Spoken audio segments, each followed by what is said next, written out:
Jaap Jonking, arrière-petit-neveu de Johan Barthold Jonking, nous emmène au lieu où est né son illustre parent.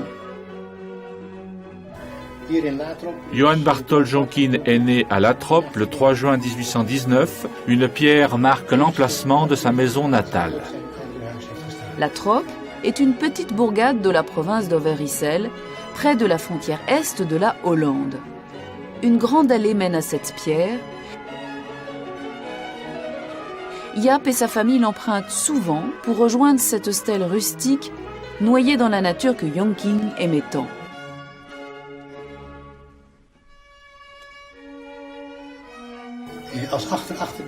En tant qu'arrière-petit-neveu, j'ai le plaisir de m'associer à ses nombreux amis qui apprécient autant son talent novateur que son immense confiance en l'amitié.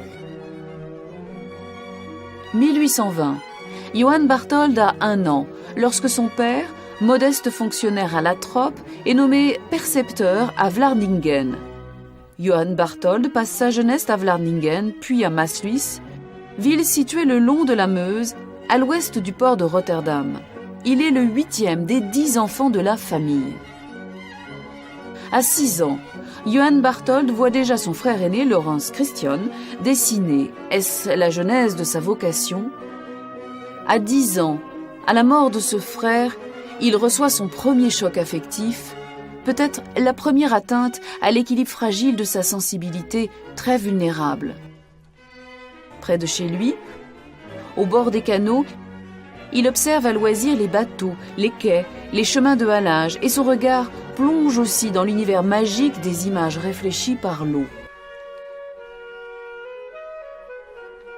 À Vlaardingen, une plaque commémore la maison de son enfance.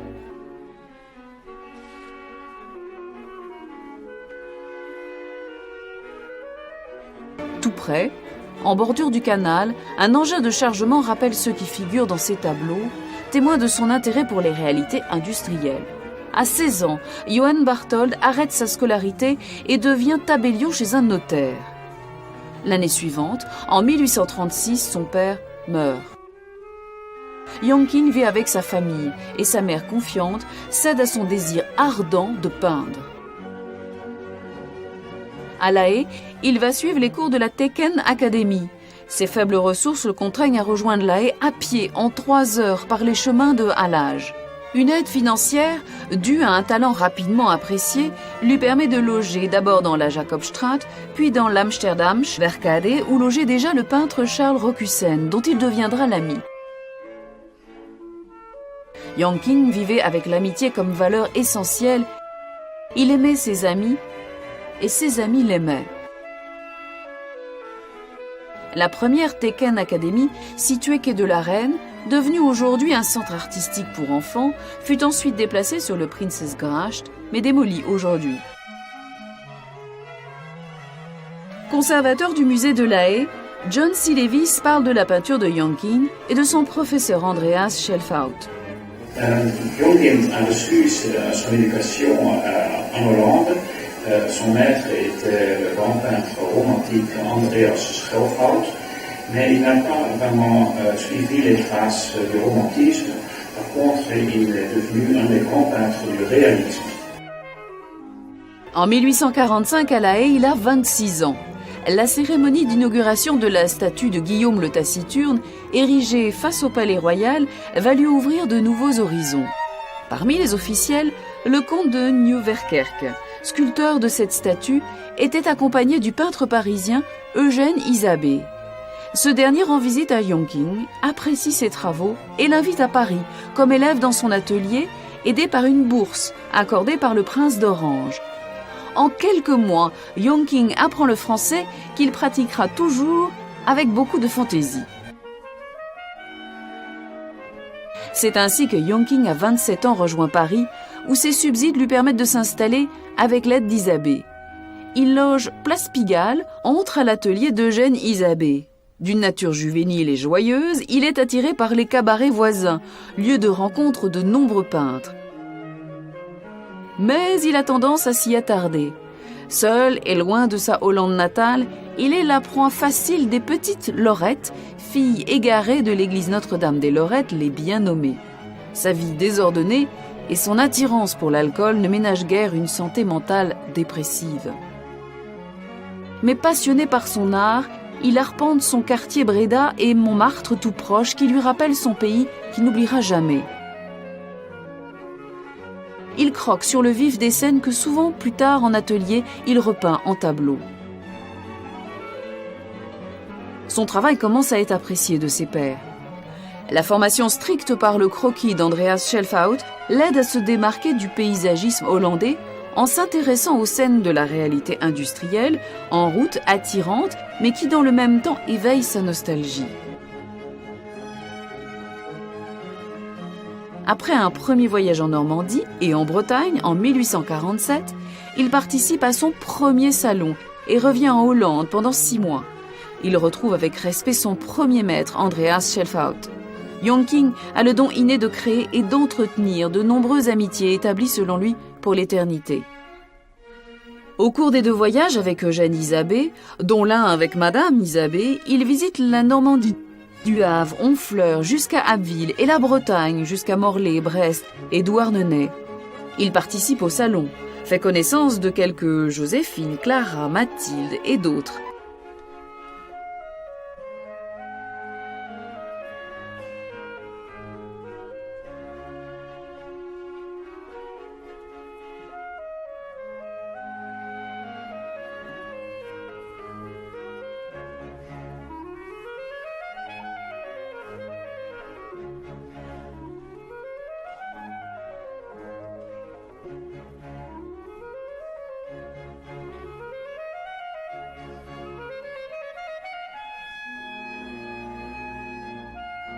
Mais Isabey s'intéresse de près à son travail.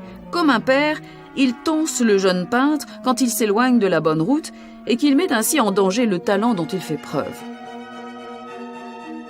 La vie à Paris n'est pas toujours rose, ces belles dames sont si chères, dit Yongking, dont la santé mentale est fragilisée par une vie désordonnée et peu sobre. Pourtant, au salon, il obtient la médaille de 3e classe. Malheureusement, en décembre 1852, il reçoit la dernière mensualité versée par le prince d'Orange, devenu roi de Hollande.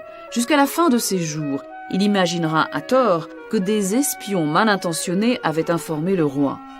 Il fréquente toujours les cafés, où il rencontre Gustave Courbet, Couture, Bonnardel, Nadar. Ses peintures de la vie parisienne le font surnommer le peintre de Paris. C'est surtout avec l'aide de ses amis qu'il vend quelques peintures et aquarelles.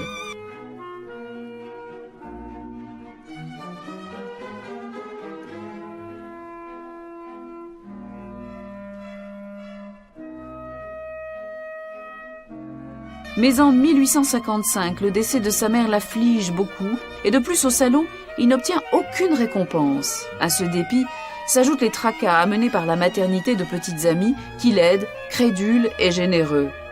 Il fuit dans son pays natal, laissant derrière lui ses soucis, ses tableaux et quelques créances. En 1857, il arrive à Rotterdam. 5 ans de solitude l'attendent. La vente décevante à Paris d'une partie de ses œuvres par Pierre-Firmin Martin, le marchand de tableaux, ne permet pas de payer tous ses créanciers. Yongking envoie régulièrement ses tableaux au bon Martin, qui lui retourne 100 francs.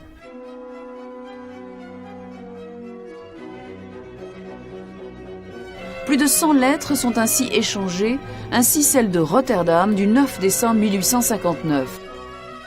Mon bon Martin, j'ai reçu votre lettre avec les 100 francs par lesquels nous sommes quittes. Croyez que je vous écris avec les sentiments les plus reconnaissants. C'est comme je vous ai dit que j'ai beaucoup peine pour travailler et que ma santé laisse beaucoup à désirer. Cependant, je vous prie de m'envoyer 100 francs par retour de poste comme une avance sur le tableau que je suis commencé. Pour quelques mois, de juillet à novembre, il revient à Paris où il rencontre Courbet, Corot, Millet. Après une médaille d'argent obtenue à Dijon, il expose au Salon à Paris par l'intermédiaire de Martin. Mais en 1860, Monet écrit qu'il le considère comme mort pour l'art, il se ravisera plus tard. Yongking, loin de Paris, se languit et écrit à ses amis en janvier 1860. Mon bon Martin, mon grand désir est de retourner à Paris pour vous voir et pour revoir mes bons et nobles amis. C'est aussi dans l'intérêt de mes affaires. Je vous dirai en même temps que j'ai grand besoin de votre protection et au secours de mes amis. Et j'ose espérer que ma santé reviendra aussi, parce que j'ai beaucoup souffert. Son appel à l'amitié est entendu. Le comte Armand Doria, le peintre Cals et le père Martin, marchand de tableaux, organisent une vente à Drouot d'œuvres offertes par quelques 90 artistes et collectionneurs.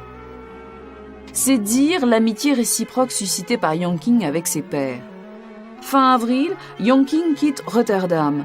Cals, mandaté par ses amis de Paris, règle ses dettes et l'accompagne à Paris. Il l'installe non loin du 20 rue de Mogador, où la galerie Martin est fréquentée par les Corot, Daubigny, Millet, Rousseau et d'autres. Accueilli quasi familialement dans l'entourage de Martin, ses excès sont freinés. La relative stabilisation de sa santé lui assure une situation moins précaire. Cette même année, survient un événement capital pour Yongking. Il rencontre chez Martin Madame Joséphine Boré-Fesser, née comme lui en Hollande. De son mari Alexandre, dont elle vit éloignée, elle a un fils de 9 ans, Jules. Yongking, juvénile, s'adonne volontiers à leur passion pour les billes. Joséphine Fesser, peintre elle-même, admiratrice du talent de Yongking, donne des cours de dessin et s'inspire de Yongking pour son propre travail. Elle devient sa compagne, sa parente, mais surtout son ange gardien. Gardienne de ses intérêts et attentive à son dangereux penchant pour l'alcool. Elle assure une continuité affective pour laquelle l'âme romantique de Yongking ne conçoit pas de rupture entre le passé et le présent, ce qui lui fait écrire à Paris le 29 octobre 1860. Madame, j'ai conçu pour vous un amour si grand que quand j'avais l'avantage de vous voir, c'était pour moi comme si père et mère venaient tous deux à ma rencontre.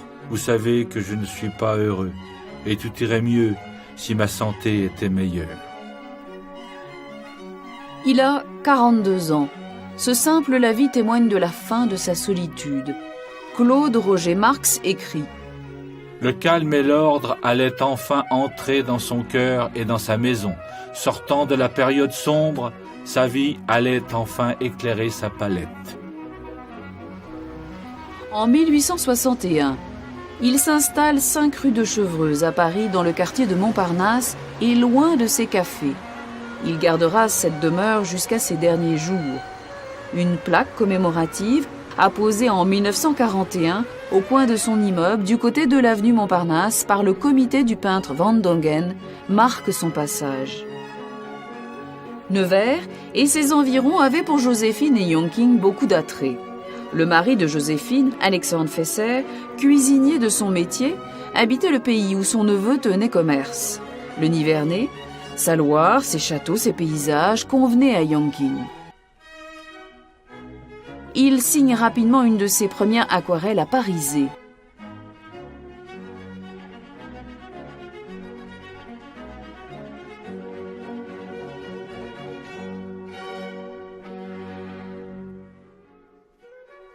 Il esquisse une vue de la Loire pour un éventuel futur tableau.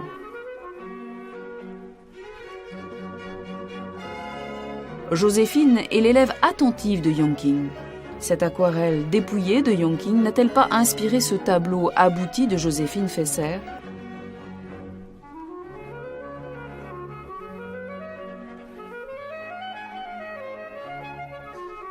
Les châteaux du Nivernais, comme celui de Meaux, sont la source d'aquarelles rapides,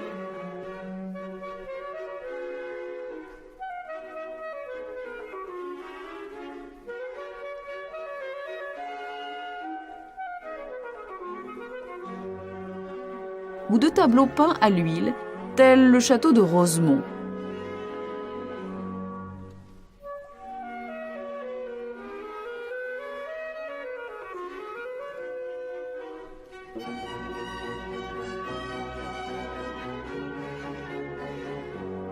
Plusieurs fois, pendant 10 ans, ils reviendront dans le Nivernais peindre ensemble.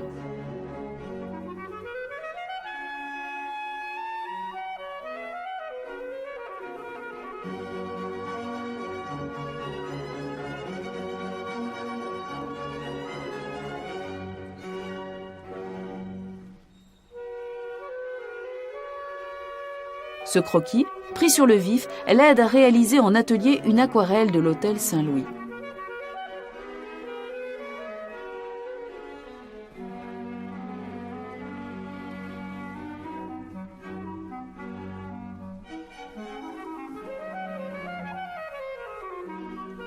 Dans les années 60, c'est avec Madame Fesser qu'il revisitera Le Havre, Sainte-Adresse, Honfleur et Trouville.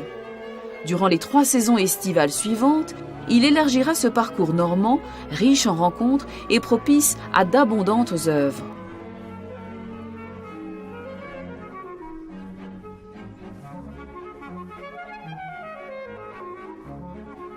Yonkin se lie d'amitié avec Eugène Boudin, peintre de talent qui apprécie chez Yonkin sa spontanéité savante de paysagiste réaliste. Yonkin rencontre le jeune peintre Monet, élève de Boudin et de 21 ans son cadet. Monet n'était qu'au début de sa carrière. Il l'invite à peindre des panoramas familiers, l'église Sainte-Catherine de Honfleur,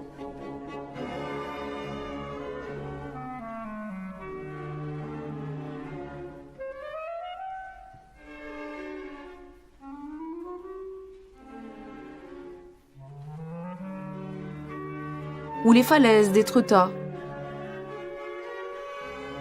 Si Boudin révéla la peinture à Monet, c'est Yonkin qui acheva sa formation et Claude Monet écrira plus tard « Complétant par là l'enseignement que j'avais reçu de Boudin, Yonkin fut à partir de ce moment mon vrai maître. C'est à lui que je dois l'éducation définitive de mon œil. »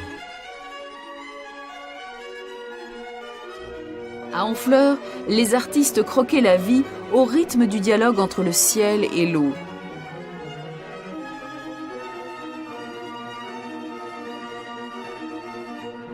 À la ferme Saint-Siméon, où officiait la mère Toutain, nos amis buvaient joyeusement et abondamment le cidre sous les pommiers en admirant la mer. En ces lieux, un temps mal conservé, l'auberge a aujourd'hui retrouvé son toit de chaume.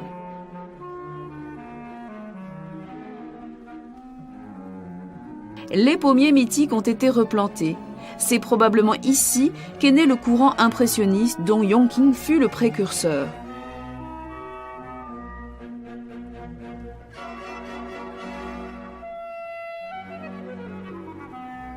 Yonkin participe en indépendant au mouvement informel des peintres qui séjournent à Honfleur, éloignés de Barbizon. La liaison entre les 2 écoles est assurée par le père Martin, à l'affût de bonnes affaires, et par les frères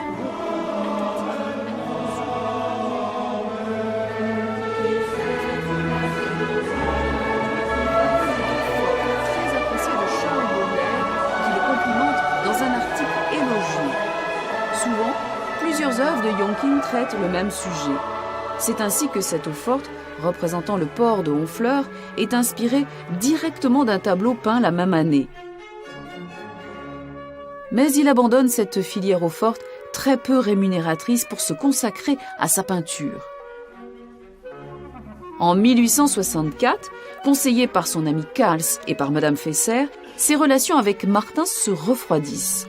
Sa situation matérielle s'améliore car d'autres marchands de tableaux, comme Adolphe Beugnier, deviennent plus assidus auprès de Yonkin et sa clientèle privée s'élargit. Martin, aspiré par la réussite, commet quelques actes financiers indélicats envers Yonkin, qui, respectueux du passé, lui conserve pourtant son amitié.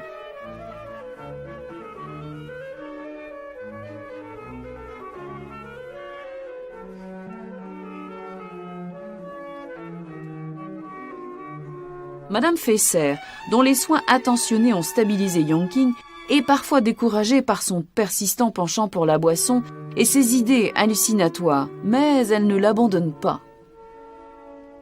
Plusieurs étés de suite, le couple retourne chercher l'inspiration aux Pays-Bas. Les scènes hollandaises plaisent aux Français. Ils passent par Bruxelles, Anvers et séjournent à Rotterdam, La Haye, Dordrecht, Delft. À Bruxelles, ce bouquet de verdure atténue l'austérité industrielle.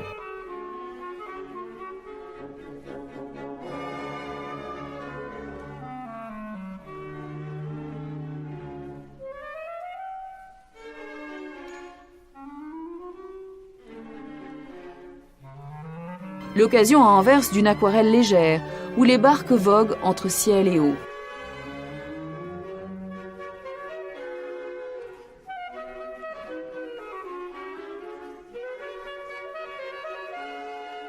Il revient au ciel, aux canaux et aux bateaux de son enfance.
Le clocher de l'église de Overschie, près de Rotterdam, figurera dans nombre de ses tableaux.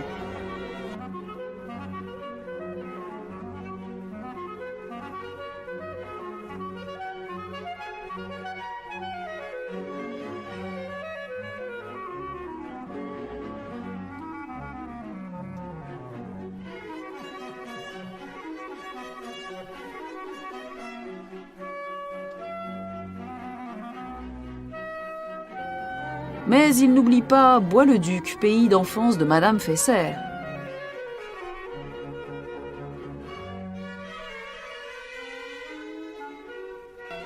Hormis le temps où il se ressource aux Pays-Bas, il s'imprègne de Paris et peint. En promenant un œil particulier sur les démolitions, Yongking, moderniste s'il en est, ne peut par nature se détacher d'un passé qu'il s'efforce de fixer.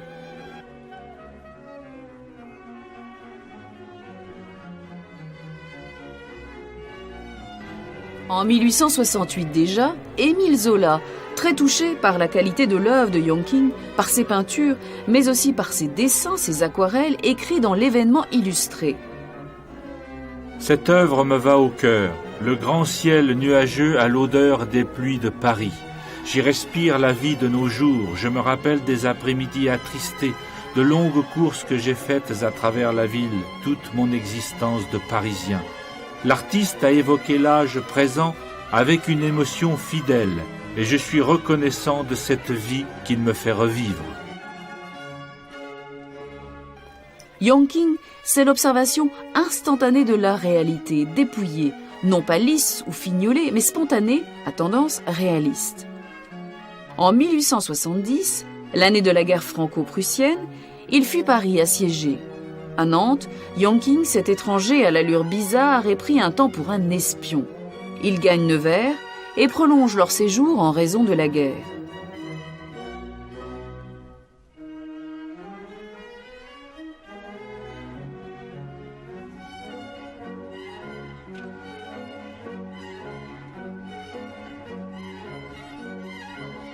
En 1871, Yongking et Madame Fesser reviennent à Paris, 5 rue de Chevreuse, où habite également le sculpteur Philippe Solari, qui réalise le buste de Yongking.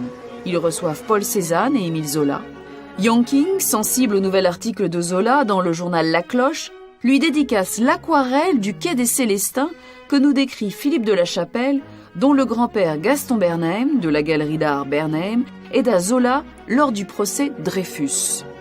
Ce tableau est un tableau qui m'a été légué par mon grand-père et qui est, je dirais, un monument à la fois pictural et historique, puisque c'est un tableau de Yongking qui date de 1872 et qui est dédicacé à Émile Zola. Émile Zola était quelqu'un, un journaliste en même temps, avant d'être un grand écrivain, et un homme politique très important qui finalement avait su mettre en valeur l'œuvre de Yongking. De loin, on voit la ville avec toutes ces grandes constructions. Et puis, sur le bord de la Seine, eh bien, c'est toute cette vie, je dirais, la vie ouvrière, la vie des gens qui font vivre leurs chevaux, les gens tout au bout qui sont attendus. Et Monet aimait beaucoup ce tableau. Cette aquarelle est un vestige, je dirais, de ce début de l'impressionnisme. Avant de se retirer à Nevers, où il décédera quelques années plus tard, Alexandre Fesser, le mari tolérant de Joséphine, était entré au service du marquis de Virieu dans un village du Dauphiné. Jules Fesser, son fils, lui succède comme cuisinier à ce château de Virieu. En 1873, Joséphine Fesser et Yonking débarquent en Dauphiné, en gare de Chabon, près du hameau de Malin, pour rendre une courte visite à Jules et Pauline, son épouse. La demeure de Jules et Pauline surplombe le château de Pupetière et s'enorgueillit aujourd'hui du nom de son honorable visiteur. Yonking découvre, pinceau à la main, Pupetière et la vallée de la Bourbe.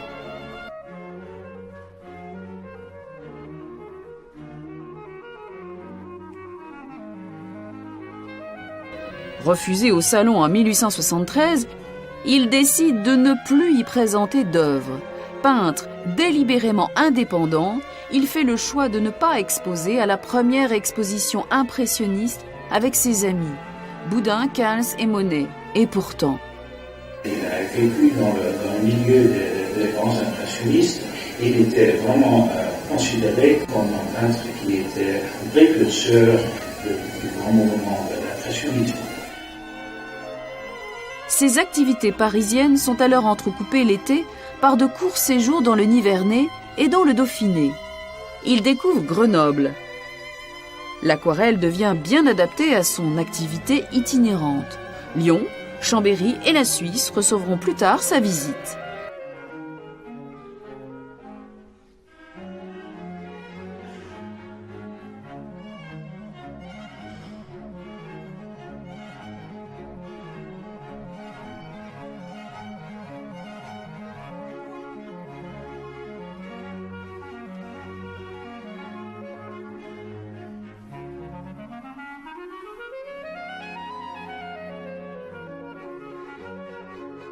Il termine quelques vieux dessins.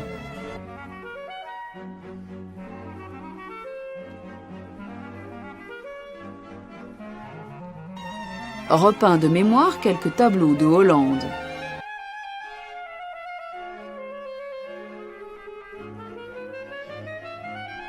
En 1875, il assiste à Paris aux obsèques de son ami Corot, comme lui fils de paysan.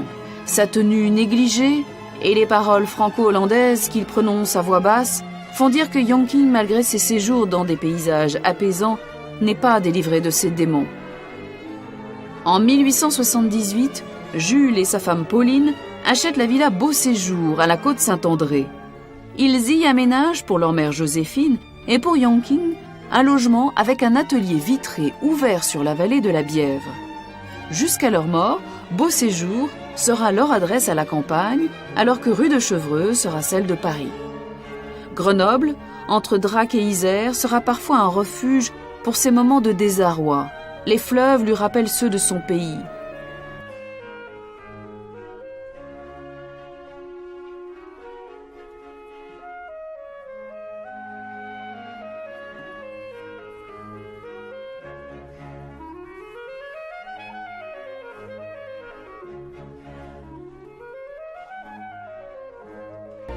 Yonking et Madame Fesser travaillent souvent devant les mêmes panoramas.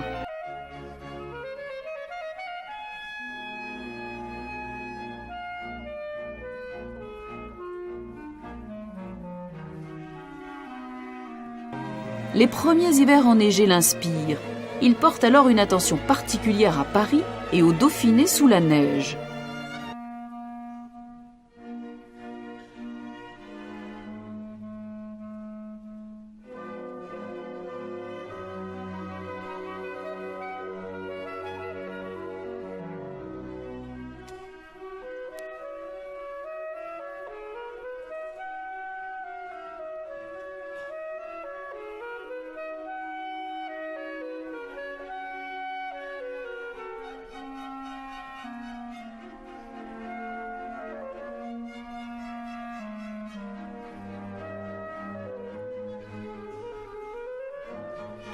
Dans les environs de la côte Saint-André, il rend hommage aux ruines du château de Brécieux.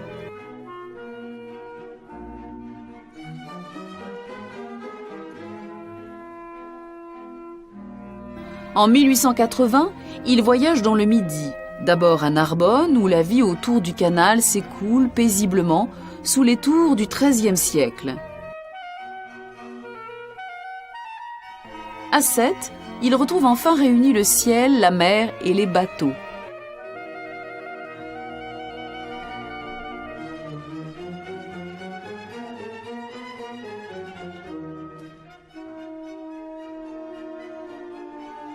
À Marseille, Notre-Dame de la Garde veille sur le côtoiement des petites barques et des gros voiliers.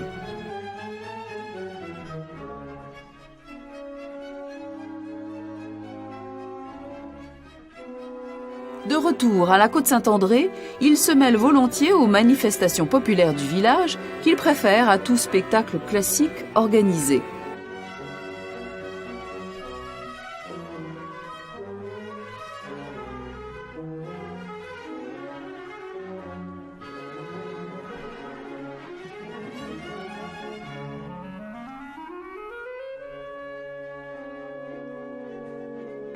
Proche de la villa Beauséjour, un jour la maison gâchée brûle. 2 aquarelles différentes fixent l'événement. L'une est bien la maison gâchée. Et l'autre, une autre maison dont on voit le ciel rougi, peut-être par le feu lointain.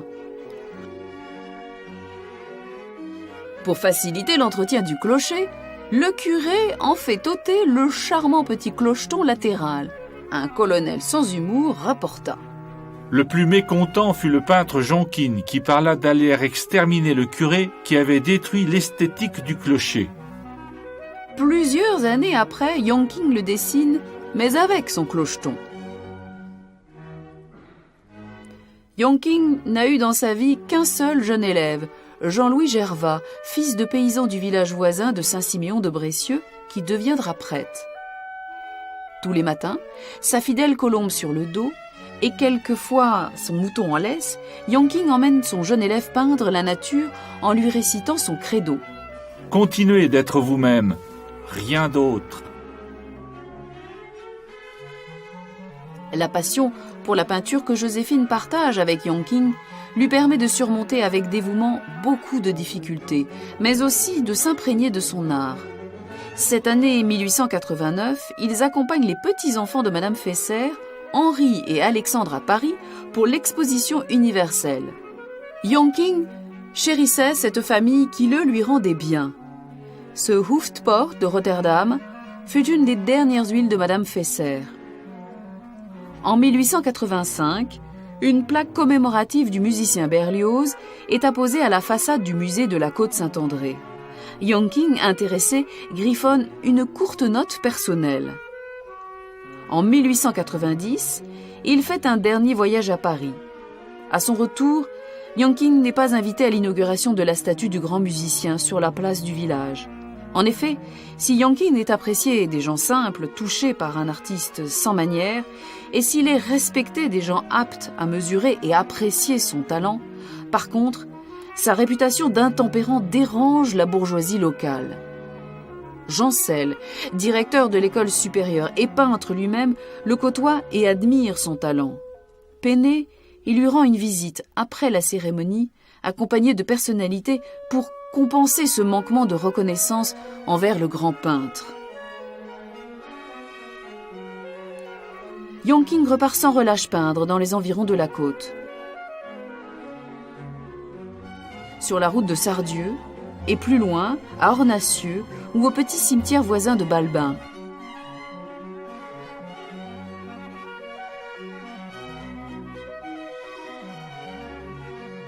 Il est probable que Jonkin, qui fait quelquefois référence à Dieu, ait dans sa solitude poussé la porte de la petite chapelle.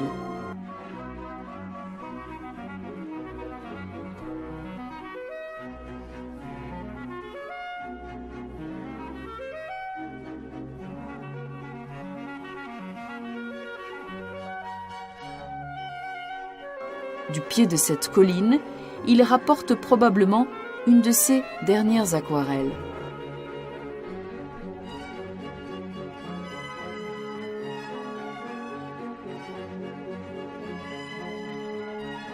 Victime d'un état mental dégradé par ses abus, il est admis le 27 janvier 1891 à l'asile Saint-Robert de Saint-Égrève, près de Grenoble, où il décède le 9 février à 72 ans.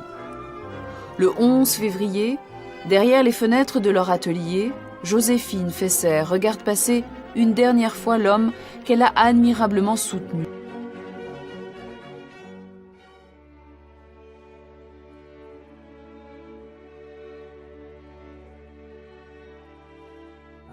Il est enterré au cimetière de la Côte-Saint-André.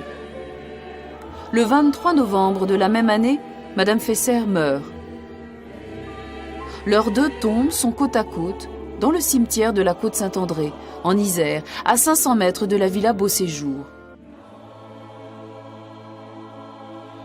Après sa mort, de grandes expositions ont honoré Yongking. Il n'assista pas à l'unique exposition personnelle organisée de son vivant en 1882 à Paris par son ami Paul Détrimont, marchand de tableaux. Les grands peintres de son temps ont été les premiers acquéreurs de ses œuvres. Son œuvre est conservée par les musées du monde entier. De nombreux ouvrages ouvrent son univers au monde des initiés. À la Côte-Saint-André, des pierres extraites de l'ancienne tombe de Yongking servent de caveau au chat disparu de Marcel Ravoire. Son grand-père avait connu Yongking. Yongking, en 1882, a représenté le quartier de mon enfance à Croix-Souillé. On peut voir la maison familiale et devant mon grand-père. En 1895, dans son village d'adoption, où un collège et une avenue portent son nom, Yongking, humble, aurait sûrement apprécié que son souvenir soit conservé en toute simplicité par ses habitants. 4 ans après la mort de Yongking, Jancel a fait revivre dans un croquis le grand peintre encore devant son chevalet sous sa verrière, peignant avec Madame Fesser et des amis. Jancel, témoin de ses douleurs, a écrit un vibrant hommage posthume à son ami Yongking qui, à travers son art, a donné le meilleur de son cœur à son pays d'adoption. Sa canne et sa palette attendent depuis, dans le vieux château Louis XI de la Côte-Saint-André.